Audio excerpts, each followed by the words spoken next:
अच्छा, गंजनी फिल्म जिसमें आमिर खान को भूलने की बीमारी थी। आमिर खान का नाम जय सिंघानिया था और गंजनी जो है उसके विलन का नाम था, लेकिन हम हर भूलने वाले को गंजनी गंजनी पुकारना शुरू कर देते हैं। खैर, गंजनी पता नहीं कहां से आ गई। हम तो बात कर रहे हैं ग्रीन टीवी के नए ड्रामे मैं जमी तू आसमां की किस्त नंबर 3 और 4, जो काफी हद तक फिल्मी सी है। किस्त नंबर 3, 4 और किस्त नंबर 5 के प्रोमो पे बात करते हैं। अगर आपने अब तक मेरा चैनल सब्सक्राइब नहीं किया तो प्लीज मेरा चैनल सब्सक्राइब करो और बेल आइकन प्रेस। दोस्तों, जो मैंने गंजनी का स्टार्टअप किया, गंजनी में आसिम की जो एंट्री थी वो एक बच्चों के स्कूल वगैरह से निकल रही होती है। आमिर खान की नजर पड़ती है और उसके बाद आमिर खान उससे जय सिंघानिया के बजाय एक आम सा नौजवान बन के मिलता है और उसको ये प्रिडिक्ट करता है कि वो एक गरीब सा लड़का है और वो बेचारी उसकी मदद कर रही होती है। और ऐसा ही कुछ हमारा हीरो फिरोज खान कर रहा है, जो बेटा है सुल्तान अहमद का, एक बहुत बड़े बिजनेसमैन और जमीनों पे कब्जा करने वाले का, जिसके बाप के ताल्लुकात सीएम से घरेलू किस्म के हैं और वो हीरोइन हुरम से मिल रहा है। एक इंतहाई आम सा नौजवान बन के प्रेसिडेंट से लड़ने गया और उसके बाद अब जो उसने होटल वाला सेटअप, जहां पे तमाम मस्नुई लोग बिठा के उसने हीरोइन को इंस्पायर करने की कोशिश की, उसी तरह से बच्चे से हमदर्दी की जैसे हीरोइन को हमदर्दी है।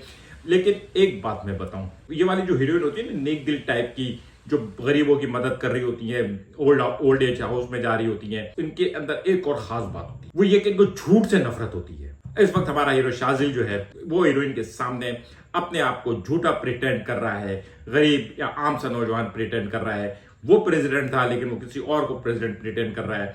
तो जब हीरोइन के सामने ये राज खुलेगा कि वो उसने उसके सामने झूठ बोला था, तो इस तरह के राज खुलने के बाद ये जो अच्छे दिल की नेक दिल की हीरोइनें होती हैं, उनको ख्याल आता है कि अगर ये बात झूठ है तो सब कुछ ही झूठ होगा। फिर वो नाराज हो जाती है और फिर हीरो को काफी मनाना पड़ता है और बड़ी मुश्किल पड़ जाती है। तो एक मुश्किल तो ये आएगी, लेकिन इससे भी ज्यादा कुछ मुश्किलात आने वाली है। शाजिल एक गुंडा है, इसका बाप जमीनों पर नाजायज कब्जा करता है, इसके बाप के ऊपर हाथ सीएम का है और सीएम की बेटी शाजुल को पसंद करती है और इस बात का सीएम को भी पता है। लेकिन शाजुल खुद जो है वो हुरम को पसंद कर रहा है और हुरम के बाप का एक होटल है जिसपे शाजुल के भाई की नजर है और शाजुल के अपने उस भाई से बिल्कुल भी नहीं बनती। और शाजुल के उस भाई की जो बीवी है, उसके बाप ने शाजुल के बाप के लिए गोली खाई थी, उस पे एहसान किया। और शाजुल का जो भाई है वो उसके साथ भी बेहतर नहीं है, यानी उसकी भाभी के साथ। तो शाजिल का भाई तो स्ट्रेट फॉरवर्ड जो है वो विलन है। लेकिन दूसरी तरफ हीरोइन का बाप शहाबुद्दीन जो बहुत नेक आदमी है, शहाबुद्दीन अलवी साहब जो है, उनकी जो बहन है वो बेवा है और उनकी जो बेटी है वो मेरे ख्याल में तलाक याफ्ता है, मुमताज। जो लड़की अपने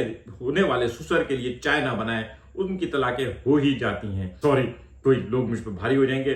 खैर, तो वो स्कीम बना रही है कि किसी तरह से अपनी बेटी के जरिए अपने भाई की जायदाद बिकवा दे और उसकी सारी दौलत पे कब्जा जमा ले। और मुमताज का जो कैरेक्टर है वो खुलेआम बिल्कुल साफ सुथरा नजर आ रहा है कि वो भी एक विलन है। यानी इसमें दो लेवल के विलन है, एक बदमाश विलन जो बाहर गोलियां चलाएंगे और दूसरा इंटरनल जो घर के अंदर कॉन्स्पिरेसी करते हैं, यानी सास बहू। एक ही वक्त में हमें एक्शन स्टोरी भी मिलेगी और घर के अंदर जो सास बहू टाइप की चीजें होती हैं, लगाई बुझाई और एक दिलों में नफरत पैदा करना, वो भी होगी। और ये बात याद रहे कि हुरम ले पालक बेटी है और फुप्पो ने अकबर के तो कान भर देंगे, वो ले पालक है। लेकिन वो ले पालक जो है इतनी ले पालक भी नहीं है। आओ भाव से साफ पता चल रहा है कि वो तौसीक हैदर की बेटी निकलेगी। पहली दो किस्तों के रिव्यू में मैंने आपको बताया था कि तौसीक हैदर की एंट्री पता चल रहा है कि वो कोई बहुत बड़ा आदमी है, कोई ठीक ठाक बड़ा डॉन गुंडा है। लेकिन वो गुंडा तो हमारा अंदाजा जो था वो छोटा निकल गया।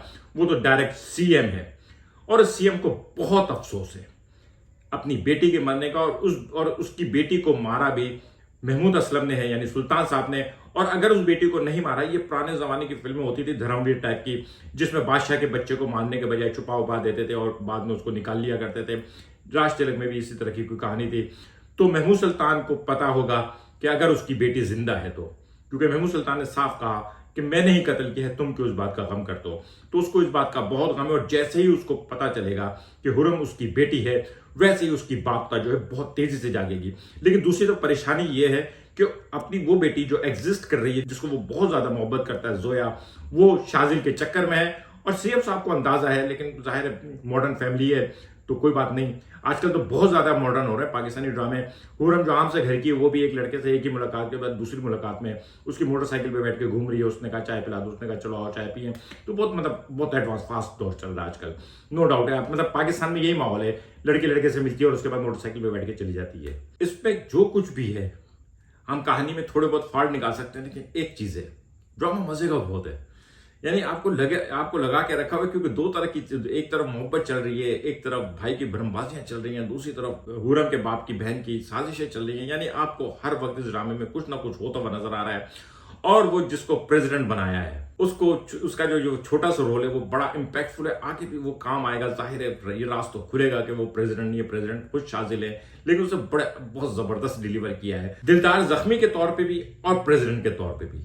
और वो सेटअप भी अच्छा था, होटल वाला सीन भी अच्छा था, कहानी डेवलप हो रही है और हमें नजर आ रहा है कि आगे जाके ये ड्रामा ठीक ठाक धूमधाम मचाने वाला है। अगर इस ड्रामे में एक चीज नजर आ रही है मुझे, आप लोग फिर मुझसे नाराज हो जाते हैं और कमेंट करके मुझे बताते हैं कि मुझे पता क्या है, ये जो हिबा बुखारी है ये फिरोज खान के मुकाबले में थोड़ी बड़ी बड़ी सी लग रही है। मतलब बड़ी बहन तो क्या, वो अम्मी अम्मी सी लग रही है उसके सामने, ऐसा मुझे फील हो रहा है, या आप लोगों को भी फील हो रहा है? कमेंट करके बताइएगा। मिलेगा अगले किसी व्लॉग के साथ। शुक्रिया।